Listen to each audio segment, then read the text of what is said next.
안녕하세요 여러분. 밤새 잘 주무셨습니까? 어제 주일의 예배는 잘 들으셨고요. 12월 30일 월요일 아침이 밝았습니다. 오늘도 우리에게 허락하신 하루 한 말씀 묵상하면서 하루를 그리고 한 주를 주님과 동행하며 함께 출발해 볼까요? 참고로 하루 한 말씀 유튜브 채널은 31일 12월 말까지 진행하고 방학을 맞이할 예정입니다. 그동안 여러분 하루 한 말씀을 잘 시청해 주셔서 감사하고요. 다시 만나게 되기를 소망합니다.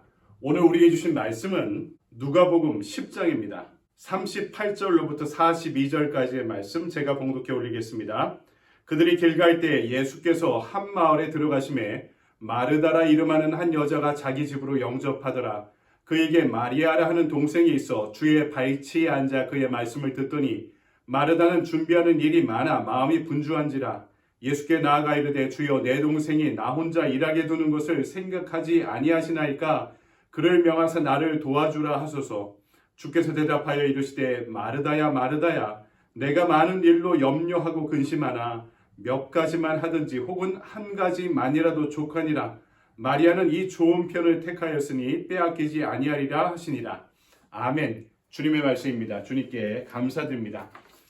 이 아침에 우리에게 주신 말씀 가지고 마리아와 마르다라는 제목으로 말씀을 증거하도록 하겠습니다. 오늘 본문은 마리아 그리고 마르다라는 두 여성을 등장시키고 있죠. 그러면서 진정한 제자도가 무엇인가, 삶의 우선순위가 무엇인가에 대해서 우리에게 분명히 전하고 있습니다.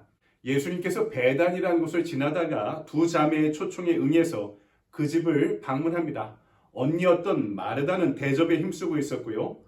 동생인 마리아는 예수님의 말씀 듣기에 힘쓰고 있습니다. 그래서 고린한 언니가 예수님께 내 동생도 일을 하는데 좀 도와주게 이야기해 주세요. 그러니까 주님은 서로의 몫이 있다라고 말씀하시면서 진정한 제자도의 의미를 우리에게 다시 한번 일깨워주고 계십니다. 제자가 누구입니까?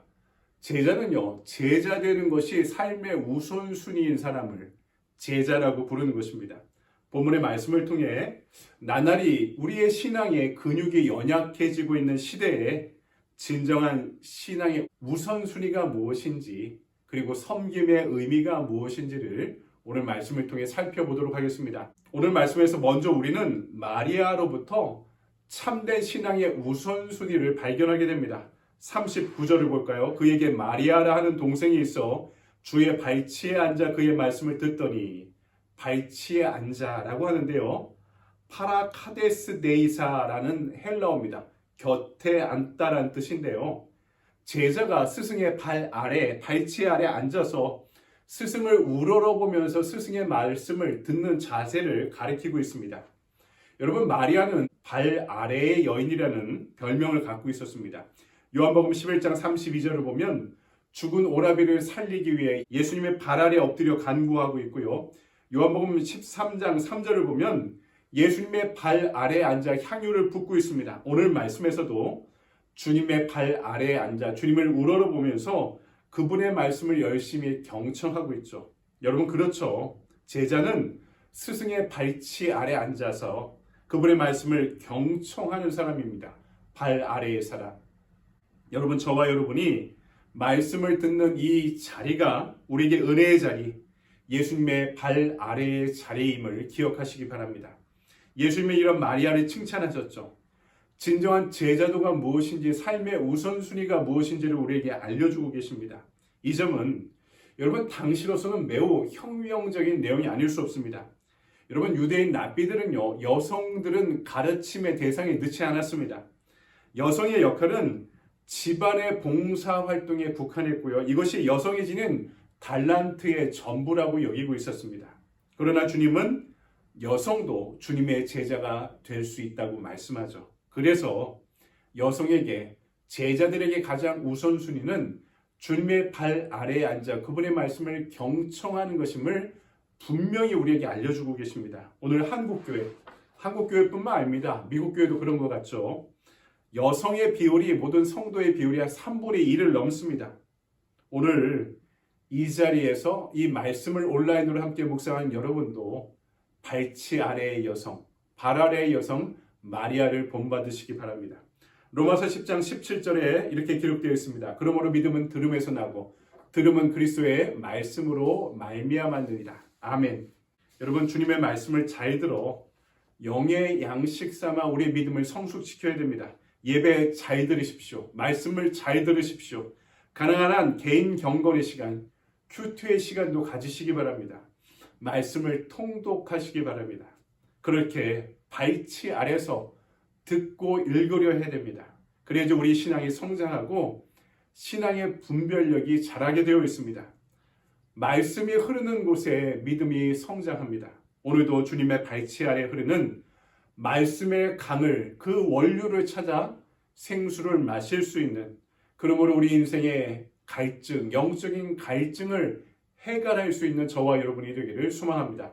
두 번째, 우리는 오늘 마르다를 통해서 봉사와 섬김의 의미를 되새겨볼 수 있습니다.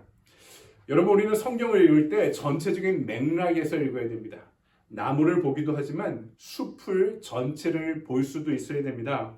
우리는 오늘 말씀을 잘못 읽으면요, 마리아만 옳고 마르다는 전적으로 잘못 처신한 것처럼 받아들일 수 있지만, 누가복음의 저자 누가는요, 마르다의 봉사도 매우 의미 있게 기록해 놓고 있습니다. 여러분, 모든 사람마다 달란트가 다르죠. 어떤 사람은 섬김의 달란트가 있고, 어떤 분은 말씀의 달란트가 있고, 어떤 분은 기도의 달란트, 어떤 분은 사랑으로 섬기고 신방하는 달란트가 있을 수 있고, 어느 분은 잘 들어줄 수 있고, 어느 분은 봉사의 달란트가 있을 수 있습니다. 이 모든 것들이 공동체에 다 필요합니다. 오늘 본문에서 마르다가 칭찬받을 만한 점이 있습니다. 바로 여러 곳에서 여러 사람에게 배척당하고 있는 예수님을 자신의 집으로 초대했던 점입니다. 예수님이 혼자만 다니지 않으셨죠. 사도들, 제자들을 데리고 다니셨고, 또 많은 사람들이, 많은 무리가 예수님을 쫓아다녔습니다. 그들을 다 수용하고 초대하는 것이 부담스러웠을 수도 있죠.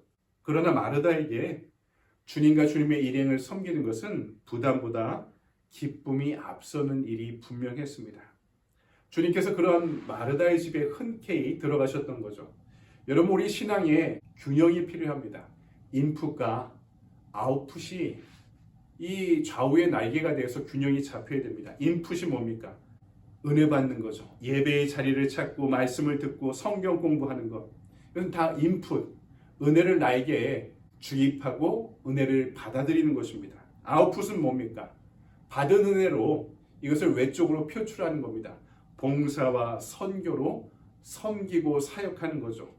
인풋은 좋은 음식을 먹는 것처럼 영양을 흡수하는 것이라면, 아웃풋은 잘 먹은 내가 섬김과 봉사로 사역의, 신앙의 근육을 키워가는 것입니다. 운동을 하는 것입니다.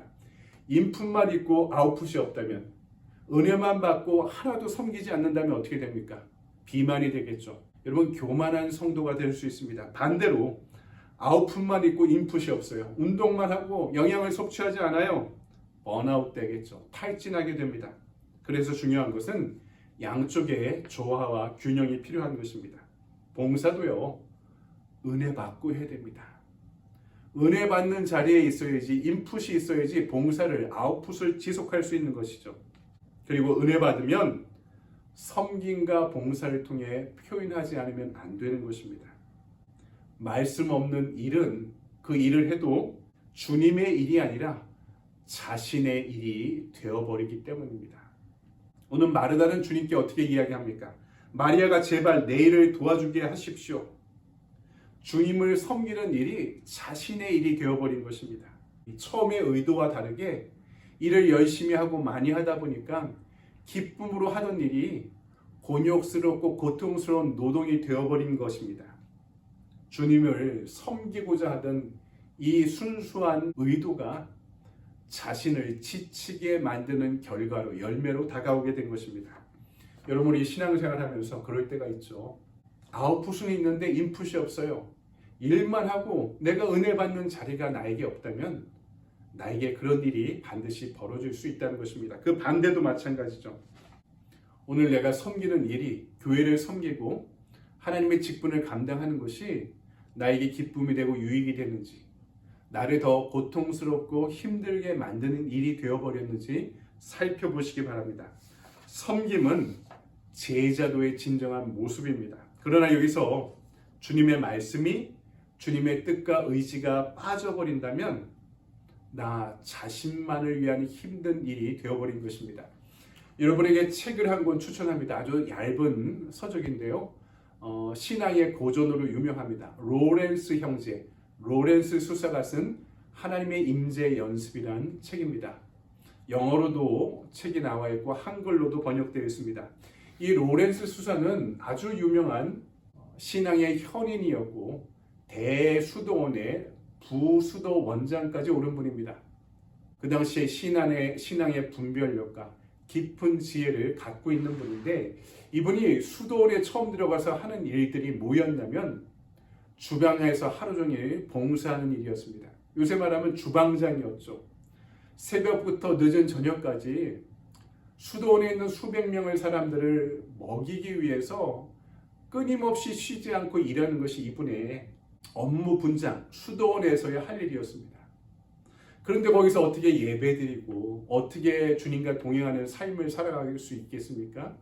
이 분주하고 고단한 중에 끊임없이 일을 하면서도 숨을 쉬면서도 하나님을 의식하고 기도하고 노동이 기도가 되고 기도가 노동이 되도록 모든 시간 깨어있는 노력을 했던 분이었던 것이죠. 그러면서 그 분주한 노동의 현장에서도 하나님과 충만하게 동행하는 삶을 경험하게 되었던 것입니다. 그 경험을 기록한 것이 하나님의 임재 연습이라는 책입니다. 저는 이 책에서 가장 치유력 있는 한 문장을 읽게 되었고 그 문장이 기억납니다. 이런 내용이었습니다.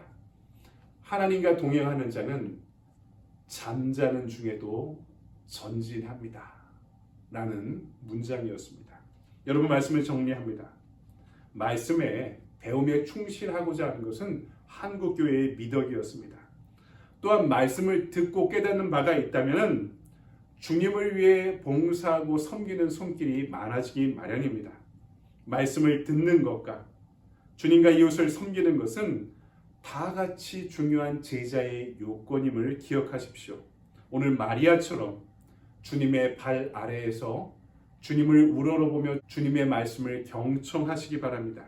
또한 마르다처럼 주님을 위해 교회를 위해 섬기는 열정 또한 회복되기를 소망합니다.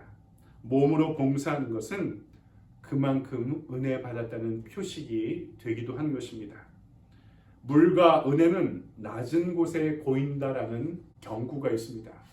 물과 은혜는 낮은 곳에 고인다, 머문다.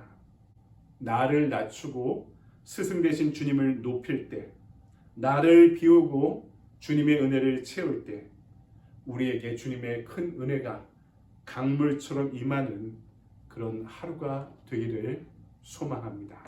아멘. 저교의 질문입니다. 오늘 나는 은혜 받는 자리가 우선입니까? 섬기는 자리가 우선입니까? 양자의 조화와 균형을 위해 선택하고 결단해야 할 일은 무엇인가요? 요새 내가 신앙생활하면서 은혜 받는 자리에 먼저 쓰려고 하는지 아니면 일이 먼저인지 여러분 내 자신을 한번 진단해 보시기 바랍니다. 그렇다면 일이 먼저일 때는 이것이 번아웃 되지 않도록 은혜 받는 자리를 채우셔야 되고 은혜 받고 은혜는 받는데 내 하나님을 섬기는 자리에 서 있지 않다면 내가 영적 비만이 되지 않기 위해 몸을 움직여 하나님과 교회와 성도들을 섬기는 신앙의 근육을 키워보시기 바랍니다. 오늘도 이 말씀 안에 주님과 동행하며 승리하는 복된 하루 보내시기 바랍니다. 여러분 오늘도 좋은 하루 보내십시오. 감사합니다.